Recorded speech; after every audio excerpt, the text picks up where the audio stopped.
2025 April అంటే 4వ నెల 7వ తారీఖు సోమవారం బ్లాక్ మండే అనమాట. ఇప్పుడు ఈ రోజున ప్రపంచ మార్కెట్లు కుదేలు అవ్వాయి అనమాట. ఒకసారి బ్లాక్ మండే గురించి విశ్లేషణాత్మక కథ చూద్దామన్నమాట.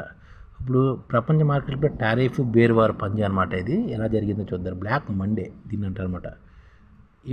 బ్లాక్ మండే ఎప్పుడు జరిగిందంటే 2025 ఏప్రిల్ 7వ తారీఖు అనమాట. ప్రపంచ మార్కెట్లోని పతనం ఎలా జరిగిందో ఒకసారి చూద్దాం. హాంకాంగ్ సెన్సెక్స్ 15% డౌన్ అయిపోయింది. తైవాన్ వెయిటెడ్ 11% డౌన్ అయింది. జపాన్ నికాయ్ 8% డౌన్ అయిందనమాట. Singapore Straits Times 8%, China Shanghai 7% down, Korea KOSPI 6% down అయింది. ఫ్రాన్స్ CAC 4% డౌన్ అయింది. Germany DAX 4%, Britain FTSE 4% down అయిందన్నమాట. ట్రంప్ సుంకాల విధింపు అంచనాలు మించి ఉన్నాయంటూ ఫెడ్ చైర్మన్ జెరోమ్ పవెల్ పేర్కొంటూ ఆర్థిక వ్యవస్థ ద్రవ్యోల్బణంపై గణనీయ ప్రభావం చూపొచ్చిందని ఆందోళన వ్యక్తం చేశారన్నమాట. అంతర్జాతీయ పెట్టుబడి సంస్థ గోల్డ్మెన్ సాక్స్ ట్రంప్ టారిఫ్ విధించిన తర్వాత అమెరికా మార్జిన్ వచ్చే అవకాశం 60% పెంచిందన్నమాట. ఇది ప్రపంచ ఆర్థిక వ్యవస్థపై మరింత ప్రభావం చూపే అవకాశం ఉందని తెలిపింది. దీంతో అంతర్జాతీయ ఈక్విటీ మార్కెట్లో అమ్మకాలు వెల్లువెత్తాయి అనమాట. అమెరికా మార్కెట్లు కూడా డమాల్ అయ్యాయన్నమాట. అమెరికా స్టాక్ మార్కెట్లో అమ్మకాలు ఒత్తిడి పెరిగి ట్రంప్ టారిఫ్ పంపుతో గత వారంలో భారీ నష్టాలు సూచించింది. తాజా సోమవారం అంటే 7వ తారీఖు ఏప్రిల్ 2025న సోమవారం భారీ నష్టాలతో ట్రేడింగ్ ప్రారంభమైందన్నమాట. US మార్కెట్ 5% మేర కుదిలింది. భారత్ టైం ప్రకారం చూస్తే రాత్రి 10 గంటలకు నాస్డాక్ 1.5% నష్టంతో 15,366 వద్ద క్లోజ్ అయింది అనమాట. డో జోన్స్ 2.5% క్షీణతతో 37,462 వద్ద క్లోజ్ అనమాట.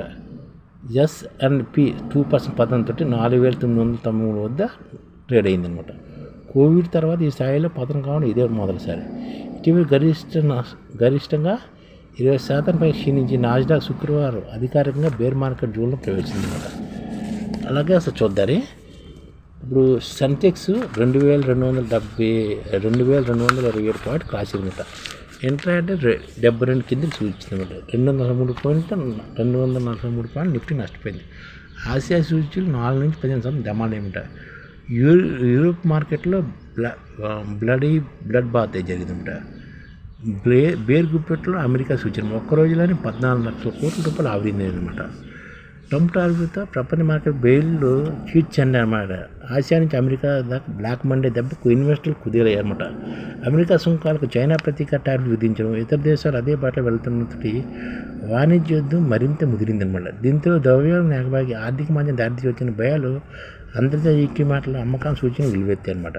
ఈ ప్రభావం దేశీయ ఈక్విటీ మార్కెట్ విడిచిపడింది. ఫలితంగా భారత సూచీలు 10 నెలల్లో 2024 జూన్ 4 తర్వాత అతిపెద్ద నష్టాన్ని సవిచూస్తాయన్నమాట. సెన్సెక్స్ 2,227 పాయింట్లు క్షీణించి 73,138 వద్ద, నిఫ్టీ 243 పాయింట్లు నష్టపోయి 22,162 వద్ద నిలిచాయన్నమాట. ఈ క్రాస్తో ఇన్వెస్టర్ల సంపదగా భావించి BSE లిస్టెడ్ కంపెనీ మొత్తం మార్కెట్ విలువ సోమవారం అంటే బ్లాక్ మండే రోజునే 14 లక్షల కోట్లు ఆవిరైందనమాట.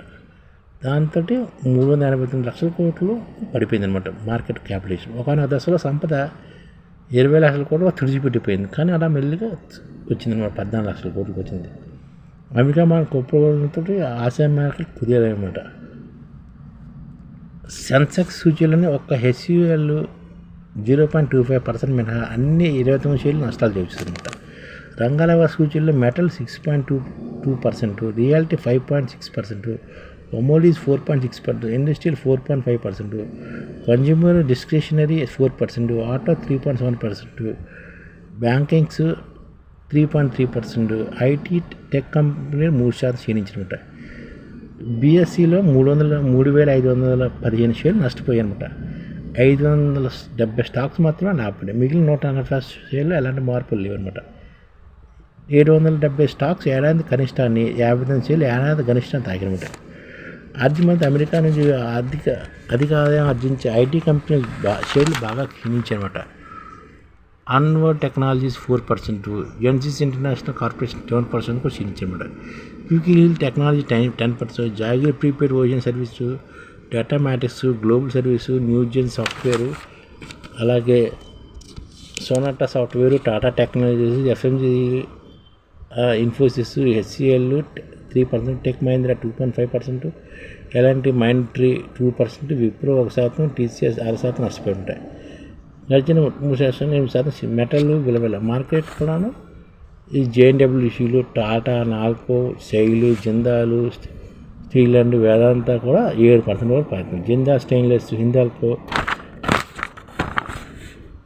NMDC, Hindustan zinc, APL, Apollo tubes వంటి కూడా 5% నష్టాన్ని ఉంది. ఇలా విధంగా అన్ని నష్టాలు వచ్చినాయి. దీన్ని అందుకని బ్లాక్ మనీ. ఛానల్ ముఖ్య ఉద్దేశం ప్రపంచ మార్కెట్లో తెలుగు రాష్ట్రాల్లో 1 కోటి మందికి సంఘటిత రంగాల్లో ఏ విధంగా ఉద్యోగాలు ఇవ్వవచ్చు, కనీస నెల జీతం 30,000 వరకు ఏ విధంగా ఇవ్వవచ్చు, ఏ విధంగా చేస్తే ఉద్యోగాలు సృష్టించబడతాయో వివరిస్తూ ఈ ఛానల్ వీడియోలు వస్తాయి. అలాంటి వీడియోలు మీకు కావాలంటే మన ఐడిఎఫ్ భాస్కర్ ఛానల్ని సబ్స్క్రైబ్ చేసుకోండి. ఐడిఎఫ్ అంటే ఇండియన్ డెవలప్మెంట్ ఫోర్స్. ఈ వీడియోలు చూసిన తర్వాత మీకు నచ్చితే లైక్ చేయండి, మీ ఫ్యామిలీ మెంబర్స్కి షేర్ చేయండి, మరియు మీ ఫ్రెండ్స్కి షేర్ చేయండి. Thank you. నమస్కారం.